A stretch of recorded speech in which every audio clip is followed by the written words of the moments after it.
बेटा सह लो थोड़ा, ये बारिश जल्दी रुक जाएगी। काश माँ के पास इतना जोर होता कि तुमको किसी अच्छे घर में छुपा देती। माँ, ठंड लग रही है, भूख भी लगी है। बेचैन रानो पड़ोसियों के पास गई। कबूतर, तोता और उल्लू दादा गोरी कौवी के घरों के पास गईं। भाई, मेरे बच्चों पर तरस खाओ, कुछ तिनके दे दो, बरसात में उनका बुरा हाल हो रहा है। मैं भी अपना छोटा सा घर बना लूंगी। रानो, हमारे पास पहले ही कम है। ये तिनके हमने महीनों मेहनत करके जुटाए हैं। तू तो हमेशा आखिरी वक्त पर भीख मांगने चली आती है। नहीं भाई, भीख नहीं मांग रही, सिर्फ मदद चाह रही हूँ। बच्चों की हालत देखकर मेरा कलेजा फटता है। देख रानो, हर किसी को अपना घर खुद बनाना पड़ता है। तूने पहले से क्यों इंतजाम नहीं किया? अब मुझे मत परेशान कर। रानो की आंखों में आंसू भर आए। वो चुपचाप वहाँ से चली गई। इसके बाद वो तोते के घर पहुँची। तोते का घर रंगीन फूलों और तिनकों से सजा था। उसके परिवार के पास सब कुछ था। तोता भाई, जरा मेरी मदद करो, कुछ तिनके दे दो, मेरे बच्चों की जान पर बनी है। अरे रानो, तू हर बार यही राग अलापती है। हम सब ने मेहनत की है, तू क्यों नहीं करती? दिन भर बस दूसरों से उम्मीद लगाए रहती है। मैंने कोशिश की थी भाई, मगर तूफान ने सब उड़ा दिया। बच्चों को बचाने के लिए खुद भीग गई। अब तेरे सामने हाथ फैलाया है। तू बस बहाने बनाती है। मेहनत करने वाले को ही फल मिलता है। जा, हमें तेरा बोझ मत बना। तोते की बातें रानो को भीतर तक चुभ गई। वो सिर झुकाकर आगे बढ़ गई। अब वो जंगल के सबसे समझदार माने जाने वाले उल्लू दादा के घर पहुंची। दिल में उम्मीद थी कि शायद वे कुछ मदद करेंगे। उल्लू दादा, आप तो सबसे बड़े और समझदार हैं। मेरे बच्चों को बचा लीजिए, थोड़ा सा तिनका दे दीजिए। मैं बस उन्हें ठंड से बचाना चाहती हूँ। रानो, मैंने तुझे कई बार समझाया है कि वक्त रहते तैयारी करनी चाहिए। ये बरसात तो हर साल आती है। अगर तू समय पर घर बना लेती तो आज यूं दर दर न भटकती। दादा, मैं मानती हूँ गलती मेरी है, लेकिन बच्चे मासूम हैं, उनके लिए कुछ कर दीजिए। नहीं रानो, दुनिया की सच्चाई यही है, जो वक्त पर काम नहीं करता उसे सजा मिलती है। तू ये दर्द सहना सीख।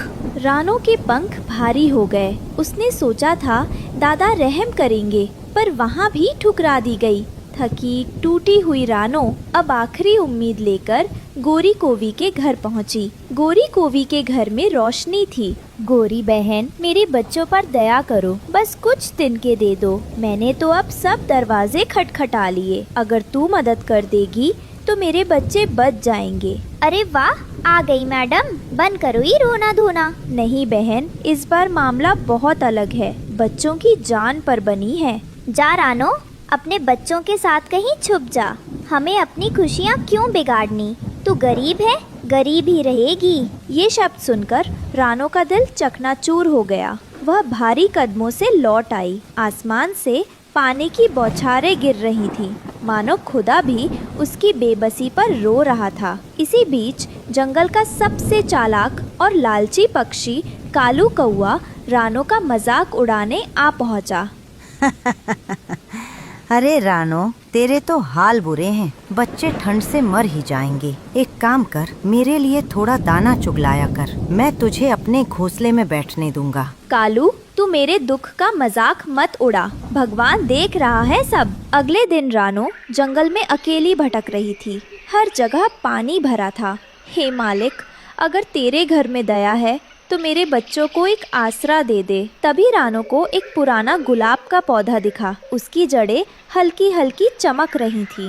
रानो, तेरी सच्चाई और दुआ ने मुझे जगा दिया है। मेरे फूलों से तू घर बना ले, मैं तुझे हमेशा छुपाऊंगा। क्या तुम बोल सकते हो? हे गुलाब, क्या सचमुच मेरे बच्चों को सहारा दोगे? हाँ रानो, मेरे फूलों और पत्तियों से तेरा घर बनेगा। ये घर किसी तूफान या बरसात से नहीं टूटेगा। रानो ने कांपते हाथों से गुलाब की पत्तियां और फूल जोड़े। देखते ही देखते वहाँ एक सुंदर लाल गुलाब का घर बन गया।